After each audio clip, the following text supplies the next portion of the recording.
जब मैं खुद जेई की तैयारी कर रहा था तो मेरे साथ एक ऐसा इंसिडेंट हुआ जिसकी वजह से शायद मैं ये कहूं कि मेरी रैंक आई या मैं सेलेक्ट हुआ। तो एक बच्चा था मेरे कोचिंग क्लास में और मैं उसे देख के बहुत चिढ़ता था क्योंकि उसके नंबर बहुत अच्छे आते थे और मुझे लगता था पता नहीं क्या करता है, कितना पढ़ता है। और मैं उससे compete करने के लिए और ज्यादा मेहनत करने की कोशिश करता था, पर उसके नंबर बेटर आते थे। और एक दिन जब मैं क्वेश्चन या एक कॉन्सेप्ट में फंसा हुआ था तो उसने उस कॉन्सेप्ट को किस तरह से टैकल किया, उसने मुझे बताया कि मैं एक्चुअली कहां मिस्टेक कर रहा था। और शायद उस दिन जो मुझे पता लगा कि मैं उससे कितना पीछे हूं सोचने के मामले में, उसकी वजह से मेरी सोचने के तरीके में बदलाव आया और एक्चुअली मेरी रैंक आई। मैं वही इंसिडेंट आपके साथ शेयर करना चाहता हूं। तो हुआ ये, आप सब जानते हैं सॉल्यूशन ऑफ ट्रायंगल्स नाम का एक चैप्टर होता है, इसमें बहुत सारे फॉर्मूले होते हैं। ये वीडियो सॉल्यूशन ऑफ ट्रायंगल्स के बारे में नहीं है, ये वीडियो एक सोचने की आर्ट के बारे में। जरा देखिएगा। तो सॉल्यूशन ऑफ ट्रायंगल्स नाम का एक चैप्टर होता है और उसमें बड़े सारे फॉर्मूलों की लिस्ट दे रखी थी हमें। और मैं बैठ के उसको रट रहा था, रटते रटते रटते रटते मैं बड़ा परेशान था कि यार इतने सारे फॉर्मूले मैं क्या करूं, कैसे करूं इनको। तो उसमें वहीं पर ही ऐसे मीडियन की लेंथ का फॉर्मूला दे रखा था, एंगल बाइसेक्टर की लेंथ का फॉर्मूला दे रखा था ट्राइंगल में। बाकी सब आप जानते ही हैं, ये लेंथ सी है, ये लेंथ बी है, ये सामने वाली लेंथ ए है। तो अगर ये मीडियन होगा तो ये आंसर आएगा, एंगल बाइसेक्टर होगा ये आंसर आएगा। और मैंने आंसर्स को याद कर रहा था। और आप समझ सकते हैं मीडियन तीन होते हैं तो तीनों वाले साइड के मीडियन के आंसर्स, फिर इसमें भी तीनों आंसर्स। तो मैं उसको याद कर रहा था, मैं बड़ा फ्रस्ट्रेटेड था। मैंने ऐसे ही अपने ईगो को साइड में रखते हुए उससे पूछ लिया कि यार एक चीज बता, तूने याद कर लिया ये? क्योंकि मैंने तो आधे याद कर लिए थे। उससे पूछने लगा कि तूने याद कर लिया? उसने कहा यार इन्हें याद करने की जरूरत है क्या? मैं थोड़ी देर को हैरान रह गया। मैंने कहा यार टेस्ट में क्वेश्चन आएंगे कैसे करेगा? उसने कहा रुक देख, मैंने तो ऐसे सोचा। उसने कहा देख यार, मान ली ये लेंथ लेट से 4 गिवन है और ये लेंथ 5 गिवन है लेट से। और एग्जाम में क्वेश्चन इस एडी की लेंथ निकालने का ही आएगा ना। मैंने कहा हाँ यार क्वेश्चन तो यही है। तो कहता यार इसमें ना देख दो ही सिनेरियो होंगे और तो कुछ वो कर नहीं सकता। मैंने कहा क्या? अब देखिए वो सिनेरियो प्रिडिक्ट कर पा रहा था कि ये भी हो सकता है ये भी हो सकता है। तो इसमें दो सिनेरियो वो जो प्रिडिक्ट कर पा रहा था, वो कह रहा था कि यार देख ऐसा हो सकता है कि वो ये वाली लेंथ और ये वाली लेंथ दे दे, या रेशियो दे दे, अपोजिट साइड को इस रेशियो में डिवाइड कर रहा है, क्योंकि तभी तो उसको ये लेंथ फिक्स करने का मौका मिलेगा। वैसे तो नहीं बोल सकता एक ट्रायंगल दे रहा हूं ऐसे कुछ भी बना दिया लेंथ निकाल। He must give me something to fix this point D. तो सिनेरियो वन ऐसा हो सकता है कि ये लेंथ दे दे, और सिनेरियो टू ऐसा भी हो सकता है कि यार देख वो ये एंगल्स दे दे कि ये एंगल कितना है और ये एंगल कितना है। देख जो तेरे मीडियन और एंगल बाइसेक्टर वाले सिनेरियो हैं वो इन्हीं के स्पेशल केसेस है। जब ये जो लेंथ्स हैं ये बीसी की लेंथ का आधा है तो ये इसी का ही स्पेशल सिनेरियो है, और एंगल बाइसेक्टर वाला इसका स्पेशल सिनेरियो है। तो एक्चुअली अगर तू फॉर्मूले याद भी कर लेगा ना सिंगल, तो एग्जाम में डायरेक्ट क्वेश्चन नहीं आएगा और तू अटक जाएगा, कहेगा यार मैंने मीडियन का फॉर्मूला याद किया कुछ और आ गया, ये कुछ और आ गया। मैंने कहा फिर क्या करना चाहिए यार? तो उसने बोला कि देख जरा दोनों सिनेरियो को साइड बाय साइड रखते हैं। पहला सिनेरियो देख, मैं ऐसा एग्जांपल ले रहा हूं कि ये 4 लेंथ है ये 5 लेंथ है, और मान लीजिए ये वाली टोटल लेंथ 7 है और ये लेंथ 3 है और ये लेंथ 4 है, और ये बीच में से एक लेंथ आई। अब निकालना है आंसर। अब ये मीडियन नहीं है तो तेरा मीडियन का फॉर्मूला तो फेल हो ही जाएगा, तुझे यहां भी सोचना पड़ेगा। और देख मान लीजिए कि ये 4 लेंथ है 5 लेंथ है, सिनेरियो 2 में ये वाला एंगल अल्फा है और ये वाला एंगल 2 अल्फा है, उसका डबल है। तो ये एंगल बाइसेक्टर तो नहीं है, फिर भी ये लेंथ फिक्स हुई तो भी तू अटकेगा। तो तू फॉर्मूला याद करके कर क्या रहा है? मैंने कहा "हाँ यार बात तो सही कह रहा है ये, फिर कैसे करेंगे?" तो देख यार, हमेशा ना किसी भी सिनेरियो में हम अगर कभी एनालाइज करें तो हमें देखना होगा कि ये चीज किससे बंधी हुई है। तो एक एक करके ले लेते हैं। लेट्स से सिनेरियो नंबर 1 की बात करते हैं। ये सिनेरियो 1 है। अब सिनेरियो 1 में ये एक्स, ये जो लेंथ है जो हमें निकालनी है, कर क्या रहा है कि भाई ये अपोजिट साइड को यहां पर कट कर रहा है जहां पर ये लेंथ 3 है। ओके, तो दो ट्रायंगल बन रहे हैं तो देख ही पा रहा होगा। हाँ यार दो ट्रायंगल तो बन रहे हैं। तो अब कुछ ऐसा करना पड़ेगा कि दोनों ट्रायंगल में से कुछ चीज निकाल के कनेक्ट करनी पड़ेगी। दोनों चीजें कुछ एक्स की फॉर्म में आनी चाहिए, और जब तू उन्हें कनेक्ट करेगा तो एक्स में एक इक्वेशन बनेगी। मैंने कहा हाँ यार इसका मतलब दोनों ट्रायंगल में कुछ कुछ ऐसा होना चाहिए जो आपस में कनेक्ट हो जाए। देख अगर तुझे ये एंगल्स पता होते तो शायद तू कनेक्ट कर पाता, पर तुझे देख ये एंगल्स के बारे में थोड़ा सा कुछ पता है। मैंने कहा क्या पता? ये एंगल तो कुछ भी हो सकता है यार, निकालना पड़ जाएगा।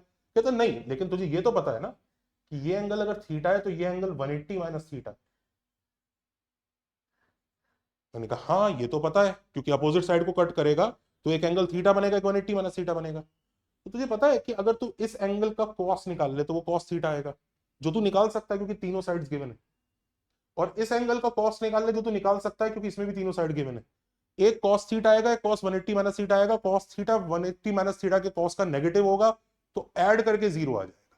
तो you will be able to connect this theta and 180 minus theta of the triangle and create one equation. क्या बात कर रहा है, इतनी जल्दी आंसर आ जाएगा? कहता हाँ यार देख कॉस थीटा क्या होगा, वो ये कह रहा है मैं तो सिंपल सी प्रॉपर्टी लगा दूंगा, cos theta plus cos 180 minus theta is 0। Cos theta कितना है, x square plus 3 square minus 4 square upon 2 into 3 into x.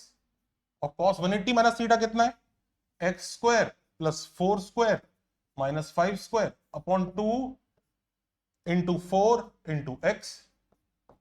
मैंने कहा अब यार बस को सॉल्व करना है, 2x उधर ले आके कट जाएगा, मजे से x का आंसर आ गया तेरा। मैंने कहा हाँ यार ये तो आ गया आंसर। मैंने कहा दूसरे केस में क्या करेगा, दूसरे केस में क्या करेगा? कहता देख दूसरे केस की भी बात कर लेते हैं, देख सिनेरियो नंबर 2 की।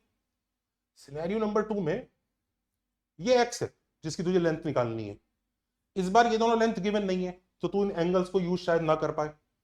अभी भी सिंगल सोच के देख, क्या कुछ ऐसी चीज है जो इस ट्राइंगल और इस ट्राइंगल की निकाल के तू कनेक्ट कर सकता है और एक इक्वेशन बना सकता है? मैंने कहा यार जो खेलना होगा इस बार एंगल से ही खेलना होगा। अब एक एंगल अल्फा है, एक एंगल 2 अल्फा है, टोटल एंगल 3 अल्फा और अल्फा लेट से गिवन है। तो कहते हैं कि यार 4 पता है, x पता है, तो पता है हम इस ट्राइंगल का एरिया तो निकाल ही सकते हैं। भाई ठीक है ये एंगल नहीं निकाल पाएंगे, ये इशू आएगा, लेकिन एरिया तो निकाल ही सकते हैं ना। और ऐसे इस ट्राइंगल का भी एरिया निकाल सकते हैं। तो कहता सिंगल तूने पकड़ लिया, देख दोनों का एरिया तू निकाल सकता है। अब देखो जो बड़ा ट्राइंगल है उसका एरिया तो हमें पहले से ही पता होगा, तो हम उससे रिलेट कर सकते हैं ना दोनों को ऐड करके। मैंने कहा मतलब देख हाफ, भाई एरिया क्या होगा छोटे वाले ट्राइंगल का, half 4 into x into sine of alpha. ये पहले ट्राइंगल का एरिया छोटे वाले का। और वो जो दूसरा वाला ट्राइंगल है साइड वाला, इसका area half 5 into x into sine 2 alpha. और इन दोनों को ऐड करके पूरे ट्राइंगल का area half 5 into 4 into sine 3 alpha. तो कहते हैं ये तो बहुत ही आसान हो गया, एक्स में तो लीनियर ही बन गई यार। 20 sine 3 alpha upon 4 sine alpha plus 5 sine 2 alpha, it's done. In fact इसका मतलब कभी भी वो ट्राइंगल के एंगल को किसी रेशियो में डिवाइड करेगा ना तो इसको कर सकता है। मेरे को बिलीव नहीं हुआ, मेरे को लगा कि यार वो जो आंसर उसने एंगल बाइसेक्टर और मीडियन के निकाले थे क्या वो उससे आ जाएंगे। एक बार जरा जल्दी से इसको ट्राई करते हैं। मतलब वो ये कहना चाह रहा है फॉर्मूला याद करने का नीड नहीं है, वो जो फॉर्मूले वो डायरेक्टली हम एग्जाम में निकाल सकते हैं। ये देखो, तो मैंने कहा चल मीडियन के लिए ट्राई करते हैं। मीडियन में ये एक्स है, ये वाली लेंथ a/2, ये वाली लेंथ a/2 होगी। चलो जल्दी से फॉर्मूला लगा के देखते हैं जो वो कह रहा था, जो लॉजिक कह रहा था कि इस एंगल का कॉस प्लस इस एंगल का कॉस 0 होगा। तो x square plus a square by 4 minus c square upon 2 into x into a/2 plus x square plus a square by 4 minus b square 2 into x into a/2 should be equal to 0। और मजे की बात है 2x a/2 denominator से cut गया, ये तो एक लाइन में आंसर आ गया। मान लीजिए एंगल बाइसेक्टर वाला सिनेरियो है। अब मुझे इस ट्राइंगल का एरिया और इस ट्राइंगल के एरिया को कनेक्ट कर पाऊंगा मैं।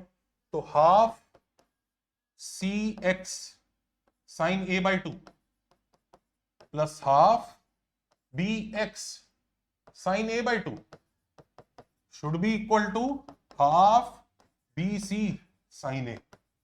हाफ कट जाएगा पूरे में से, x का आंसर क्या आ जाएगा, और साइन ए को हम 2 साइन a/2 कॉस a/2 लिख देंगे। तो आई थिंक शायद ये आंसर आ जाएगा, which is exactly the answer the book was asking me to learn। अब मुझे रियलाइज हुआ कि उसके मार्क्स मेरे से ज्यादा इसलिए आते थे क्योंकि वो सिर्फ फॉर्मूला या फिर उस पर नहीं लगता था कि बस ये रटवा दो ये कर लो, नहीं नहीं नहीं नहीं, वो उसके पीछे का कॉन्सेप्ट समझता था। मैं बेवकूफों की तरह ये कहता था कि अगर एग्जाम में बस मीडियन, एंगल, बाइसेक्टर यही दिया हुआ है तो इसका आंसर याद कर लो, इसी पे क्वेश्चन आएगा। लेकिन मेरे जो कोचिंग के एग्जाम के टेस्ट में दूसरे तरह के क्वेश्चन आते थे और मैं उधर अप्लाई नहीं कर पाता था, क्योंकि मैं उसके पीछे की चीज नहीं समझ रहा होता। तो इससे मेरे सोचने को जो दिशा मिली, उससे मैं एक्चुअली अपने कोचिंग क्लास के टेस्ट में जो ये क्वेश्चन आया था, जब ये 15 डिग्री है, ये 45 डिग्री दिया हुआ है, ये छोटा वाला एंगल 15 डिग्री है, बड़ा वाला 45 डिग्री है, और टोटल एंगल 60 डिग्री हो गया।